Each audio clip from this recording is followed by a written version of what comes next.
और नंबर उतने अच्छे भी नहीं आए हैं। बात करेंगे वीडियो में इसके बारे में, लेकिन उससे पहले अगर आपने अभी तक चैनल को सब्सक्राइब नहीं किया है तो प्लीज़ अभी इसे सब्सक्राइब कर लीजिए, क्योंकि आगे भी बहुत सारे वीडियोज़ हैं जो आपको काफ़ी ज़्यादा हेल्प करेंगे। तो TV18 ब्रॉडकास्ट का जो शेयर है ये 43 रुपीज़ का है। आधे % का डिक्लाइन कल हमें यहाँ पर देखने को मिला था। आज मार्केट क्लोज है, कल जब बाजार खुलेगा तो जो इसके रिजल्ट्स आए हैं उसका असर हमें कल देखने को मिलेगा। यहाँ पर पिछले एक महीने में देखोगे तो काफ़ी ज़्यादा अप्स एंड डाउन्स आए हैं। तेज़ी एक झटके में आई थी, देखो 41 से एक झटके में 45 पे गया, लेकिन उसके बाद वापस से गिरा है। और कहीं ना कहीं अगर आप चैनल को रेगुलर फॉलो करते हो, मैं पहले ही बोल चुका हूँ कि मुझे लगता है कि कहीं ना कहीं 40 से 42 रुपीज़ का लेवल जो है वो अच्छा हो सकता है यहाँ पर इनिशियल बाइंग के लिए। उसके बाद बाय ऑन डिप्स का जो मौका है वो आपको ढूंढना चाहिए। एक साल का अगर हम ग्राफ देखेंगे तो यहाँ पर 9% की ही तेज़ी है, लेकिन अप्स एंड डाउन्स काफ़ी ज़्यादा है। पहले एक बहुत बड़ी तेज़ी आई थी यहाँ पर, अगर देखो 40 रुपये का एक अच्छा सपोर्ट यहाँ पर देखने को मिला ज़रूर है। तेज़ी यहाँ पर बनी, वापस से गिरा, वापस तेज़ी बनी, वापस गिरावट आई, वापस तेज़ी बनी, वापस से यहाँ पर गिरावट देखने को फिर मिल रही है।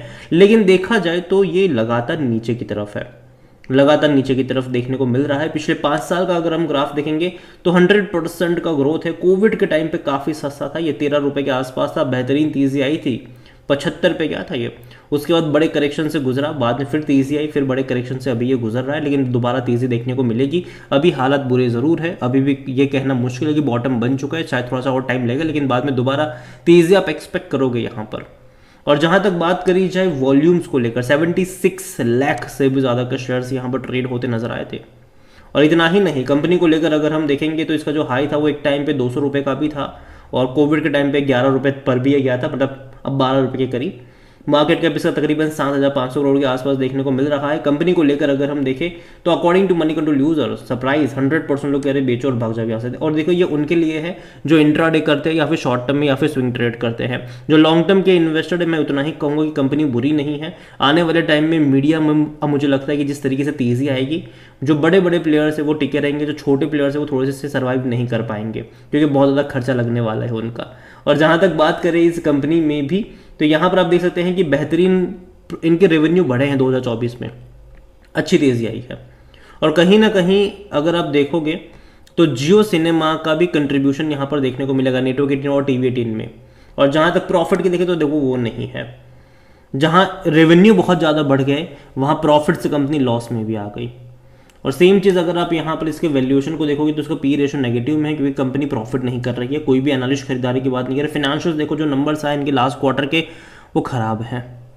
3,245 करोड़ के रेवेन्यू रहे हैं और 50 करोड़ का लॉस कर गई कंपनी। अगर आप देखोगे इसको कंपेयर करोगे इससे पहले के मार्च क्वार्टर जो कि 2,500 करोड़ का था, आपको ये काफ़ी अच्छा लगेगा इनका रेवेन्यू। इवन दिसंबर के मुकाबले भी आपको अच्छा लगेगा। लेकिन अगर हमें ये समझना होगा कि जून क्वार्टर में हमेशा इनके रेवेन्यू अच्छे होते हैं, क्योंकि पिछले साल इनका 3,400 करोड़ के आसपास का रेवेन्यू था, तो पिछले साल के मुकाबले रेवेन्यू कम हुआ है। जबकि इलेक्शंस भी थे, IPL भी था, फिर भी रेवेन्यू कम देखने को मिला है यहाँ पर। सेम चीज़ अगर आप यहाँ पर प्रॉफिट को लेकर देखो तो 50 करोड़ का लॉस हुआ है, जो इससे पहले के क्वार्टर में भी 50 करोड़ का लॉस था, लेकिन पिछले साल 44 करोड़ का प्रॉफिट था। तो भाई साहब ये नंबर्स तो अच्छे नहीं है। पिछले साल से अगर आप कंपेयर करते हो तो रेवेन्यू भी कम हुआ है और प्रॉफिट्स के मुकाबले कंपनी लॉस यहाँ पर रिपोर्ट करती हुई हमें नज़र आ रही है। अगर हम शेयर होल्डिंग के बारे में देखें तो प्रमोटर की होल्डिंग 64.40% की है। इंस्टीट्यूशन में देखो तो म्यूचुअल फंड के पास 4.08% का स्टेक है, 0.09% डोमेस्टिक इंस्टीट्यूशन के पास है, 7.36% FIs लेकर बैठे हुए हैं। रिटेल और अदर्स की मिलाकर 28.07% की होल्डिंग है, जिनमें से 14.77% रिटेल इन्वेस्टर के पास है और जो अदर पार्टीज है वो 13.30% का स्टेक यहाँ पर लेकर बैठे हुए हैं। ओवरऑल मैं इतना ही कहूँगा, देखो कंपनी खराब नहीं है और इसका जो मालिकाना हक है वो मुकेश अंबानी जी के पास है, रिलायंस के पास है। टाइम लगेगा, बहुत कुछ बैक एंड में चल रहा है, यहाँ पर कई सारे बड़े प्रोजेक्ट पे काम हो रहे हैं, जैसे कि जियो सिनेमा की अगर हम बात करें। इसके अलावा बुक माई शो डेफिनेटली उतना अच्छा नहीं कर रहा है इनका। मनी कंट्रोल अगर आप देखोगे, नेटवर्क एटिंग की कई सारी चीज़ें अगर आप यहाँ पर देखोगे तो बहुत सारी चीज़ें इसी के अंदर इंक्लूडेड है और उसमें बहुत ज़्यादा खर्चा भी हो रहा है। ठीक है, रेवेन्यू बढ़े लेकिन खर्चे बहुत ज़्यादा इनके बढ़ रहे हैं, ये एक प्रॉब्लम ज़रूर है। अगर आप नेटवर्क 18 को लेकर देखोगे तो सेम ग्राफ आपको इसका भी देखने को मिलेगा। रीज़न सिंपल सा है कि आज नहीं तो कल दोनों का मर्जर ही होने वाला है और ये अनाउंसमेंट बहुत पहले हो चुकी है कि TV18 और नेटवर्क 18 दोनों का मर्जर होने वाला है और एक ही कंपनी रहेगी उसके बाद। ठीक है, दोनों एक ही साथ में जुड़ जाएंगे और मर्जर के बाद मुझे लगता है कि कहीं ना कहीं बड़ी तेज़ी आप एक्सपेक्ट करोगे। जब तक मर्जर कंप्लीट नहीं हो जाता, मैं कोई बहुत बड़ी तेज़ी यहाँ पर एक्सपेक्ट नहीं कर रहा हूँ, लेकिन अप्स एंड डाउन्स आते रहेंगे और यहाँ पर भी ग्राफ आपको उसके जैसा ही देखने को मिलेगा, बड़ी तेज़ी यहाँ पर भी आई थी, वापस से बड़ी गिरावट आपको देखने को मिली।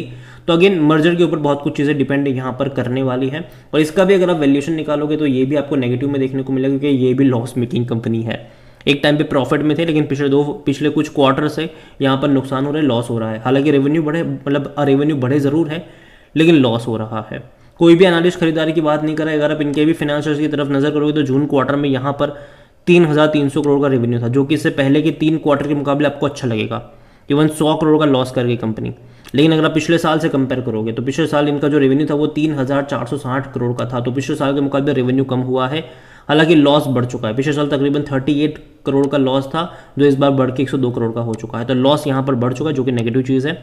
तो अगर आप देखो तो पिछले साल के मुकाबले टी18 के नंबर्स भी खराब है, नेटवर्क 18 के भी नंबर्स खराब है, जो कि इसके लिए बिल्कुल भी अच्छा नहीं है, बिल्कुल भी अच्छा नहीं है। देखो नंबर्स तो इनके अच्छे आने चाहिए, क्योंकि इसी के ऊपर चीज़ें डिपेंड करती है। लेकिन मुझे लगता है कि जो मर्जर की प्रोसेस यहाँ पर चल रही है, जिस तरीके से अभी हैवी इन्वेस्टमेंट कर रहा है रिलायंस, देखते हैं कि चीज़ें कैसे पेन आउट होती है यहाँ पर। और ओवरऑल मैं इतना कहूँगी, देखो कंपनी मुझे नहीं लगता कि बर्बाद होगी। आने वाले टाइम में कई सारी चीज़ें हैं, कई सारी चीज़ों पर ये काम कर रहे हैं, उम्मीद करते हैं कई सारे, हालांकि अभी लॉस भी हो रहा है काफ़ी ज़्यादा, लेकिन उम्मीद करते हैं कि चीज़ें बेहतर हो। शेयर होल्डिंग को लेकर अगर यहाँ पर ही बात करें, अगर तो 75% की होल्डिंग प्रमोटर के पास है, 0.05% म्यूचुअल, देखो इंस्टीट्यूशन बहुत कम क्वांटिटी में है यहाँ पर। एफआईएल से 3.53%, लेकिन वो भी बेच रहे थे अगर आप देखो तो यहाँ पर। तो एफआईएल से भी बिकवाली करी है। हालांकि अदर पार्टीज बड़ी क्वांटिटी में है, 5.39% ही की ही होल्डिंग यहाँ पर रिटेल इन्वेस्टर के पास है, 16.03% अदर पार्टीज के पास देखने को मिल रहा है। तो ये भी बड़ी बात है। हालांकि अभी अगर आप देखोगे तो दोनों के ही जो रिजल्ट्स कल आए हैं वो उतने ज़्यादा अच्छे नहीं हैं। अगर हम पिछले साल से कंपेयर करते हैं तो दोनों ही कंपनी लॉस मेकिंग है, और इसके जो रिजल्ट्स आए वो कल मार्केट क्लोज होने के बाद आए थे। तो जो असर इसका देखने को मिलेगा, जो नंबर्स खराब आए हैं उसका असर जो है वो हमें कल जब बाजार खुलेगा तब देखने को मिलेगा। और मुझे लगता है कि कल थोड़ा सा करेक्शन ये दिखा सकता है।